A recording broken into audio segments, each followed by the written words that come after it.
65வது வருஷம். காமராஜ் வந்து chief minister. காமராஜோட security officer, I think inspector sub inspector கிரேடில் இருக்குன்னு நினைக்கிறேன். அவரோட doctor second year arts college student, 17-18 வயசு இருக்கும். அப்புறம் ஒரு unmarried young girl, arts college student. நல்லா சமைச்சிக்கணும். அது குக் பண்ணிகிட்டு இருக்கப்போ என்ன ஆயிருக்கு அப்படின்னாக்கா, வெந்நீர் வயத்தில் விழுந்துட்டுது. அது வந்து ஃப்ரண்ட்டில் குக் பண்ணதுனால அந்த வெந்நீர் பட்டது வந்து பிரஸ்ட்டுக்கும் கீழே இது வரைக்கும், தொப்புள் வரைக்கும் அப்படியே தண்ணி வெந்நீர் அப்படியே கொட்டு போச்சு. வயிற்றில் முன்பாகத்தில் பிரஸ்ட்டுக்கும் கீழே தொப்புளுக்கு மேலே அப்படியே வெந்நீர் கொட்டி கொப்பளிச்சு போச்சு. எங்கள்கிட்ட அட்மிட் ஆகிருந்துச்சி. அது வந்து அதிர்ஷ்டவசமாக அது வெந்நீர் மட்டும் பட்டு கொப்பளிச்சதை தவிர it's not deep Burns, it's superficial Burns. அதாவது அந்த எபித்தீலியம் மட்டும் கொப்பளிச்சு போச்சு. கொப்பளிச்சதுனால அதை 2-3 நாள் கொத்தி விட்டு அந்த கொப்பளத்தை வந்து எடுத்துட்டு சீரியஸ் ஃப்ளூயிட் போன உடனே அதுக்கு மேலே ஒரே ஒரு லேயர் வந்து அந்த மெம்பரேன் தான் இருக்கும். அதாவது இந்த திக்கு எபித்தீலியம் மட்டும்தான் இருக்கும். பிளாஸ்டிக் சர்ஜரியில் கேட்டேன். சிஆர்எஸ் பக்தவச்சலம் சன்னியில் அவர் தான் எங்கள் பிளாஸ்டிக் சர்ஜன், எங்கள் யூனிட்டு அசிஸ்டண்ட்டு தான் அவர். வரதராஜன் அதை நீட்டாக எடுத்து விட்டினாக்கா சரியாக போய்டும். ஏன்னா இதெல்லாம் வந்து அந்த க்யூட்டிகல்ஸ்லாம் இருக்குது, ஹேர் க்ரோத் நல்லாயிருக்கும், நீ அதை நல்லா பண்ணி விட்டினா ஸ்கார் இருக்காதுப்பா, அது மாதிரி பண்ணி விட்டுறேன் அப்படின்னாரு. சரி சார் நானே பண்ணிடுறேன் அப்படின்னு சொன்னேன். அப்புறம் ஒரு நாள் மத்தியானம் உட்காந்து அது வந்து ஒரு 2-3 நாள் கழிச்சு பேர்ன்ஸ் பண்ணி இந்த ப்ளப்ஸ்ன்னு சொல்கிற அந்த ப்ளப்ஸை எடுத்துகிட்டு அதுக்கப்புறம் அந்த ப்ளப்ஸ் ஆறின உடனே அந்த மேலே இருக்க எபித்தீலியத்தை ஒரு நாள் மத்தியானம் சாப்பிட்டு வந்து உட்காந்து ஒரு 2 மணி நேரம் அதை உட்காந்து பொறுமையாக பிரஸ்ட்டுக்கும் கீழே நல்லா யோசனை பண்ணிங்க.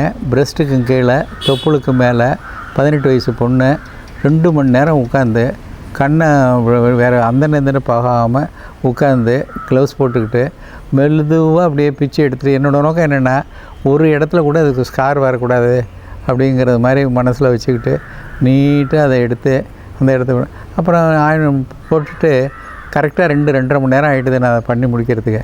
ஏறிக்கிட்டே அந்த பொண்ணு அப்படியே கண்ணில் தண்ணி வந்துச்சு. சொல்லிச்சு ஒரே வார்த்தை, அண்ணன் அப்படின்னுச்சு. என்னன்னு கேட்டேன். நான் நல்லா சமைப்பேன், நான் டிஸ்சார்ஜ் ஆகி போனோடனே உங்களுக்கு வந்து சமைச்சு ஒரு வேலையாவது சமைச்சு நான் சாப்பாடு ஊட்டணுண்ணே, உனக்கு ஊட்டி விடணும் அப்படின்னுச்சு. இதே வார்த்தை சொன்னிச்சு. எனக்கு கண்ணில் தண்ணி வந்துடுது அந்த பொண்ணுக்கு. இதுதான் டாக்டர் பேஷண்ட் ரிலேஷன்ஷிப்பு. அந்த பொண்ணு யாருன்னு தெரியாது, பேர் தெரியாது, வயசு தெரியாது. சினிமாவில் ஆயிரக்கணக்காக ஆபாசமாக காட்சி எடுக்கிறீங்க. ஒரு டாக்டர் ரிலேஷன்ஷிப்பு, ஒரு ஃபாதர் அண்ட் டாட்டரை விட, ஒரு பிரதர் அண்ட் சிஸ்டரை விட, முகம் தெரியாத ஒருத்தன்ட்ட எனக்கு இப்போ 22 வயசு இருக்கும், 23 வயசு இருக்கும். அந்த பொண்ணுக்கு வந்து 18 வயசு இருக்கும். பிரஸ்ட்டு லையிங் ஆஃப் நேக்கட் இந்த பெட்டு.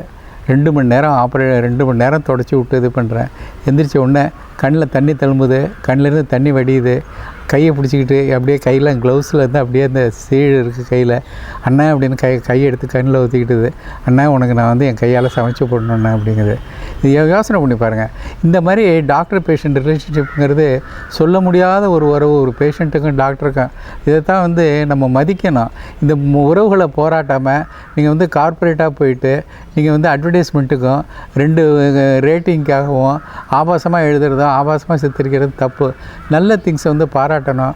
ஒரு பேஷண்ட்டு நோயாளி, ஒரு பேஷண்ட்டுக்கும் ஒரு டாக்டருக்கும் உள்ள உறவு வந்து எதையும் கற்பனை பண்ண முடியாத அளவுக்கு அந்த பேஷண்ட் வந்து டாக்டர்கிட்ட கடமைப்பட்டிருக்கு.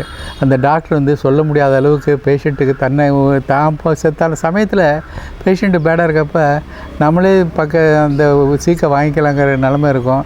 எந்த விதமான ரிஸ்க்கும் எடுக்காமல் நாங்கள் வந்து எங்கள் லைஃப் ரிஸ்க்கை எடுத்து நாங்கள் பேஷண்ட்டுக்கு பண்ணியிருக்கோம். மவுத்து ப்ரீத்திங் பண்ணுறப்ப பேஷண்ட்டுக்கு என்ன இருக்குன்னே தெரியாது. ஏன் சொல்ல வரேன்னாக்கா, இது வந்து என் வாழ்க்கையில் உண்மையாக நடந்த சம்பவம். அந்த பேஷண்ட்டு இன்றைக்கி இருக்கோ இல்லையோ தெரியாது, பேஷண்ட்டோட பேர் தெரியாது. ஆனால் அந்த கண்ணில் தண்ணி திரும்ப, அண்ணா உனக்கு நான் வந்து சமைச்சு போடணும், ஒரு வேளையாவது நீ என் வீட்டில் வந்து சாப்பிட்ணுன்னு சொன்னது வந்து எனக்கு இன்றைக்கும் நினச்சிக்கிட்டு இருக்கேன் ஒவ்வொரு நாளும்.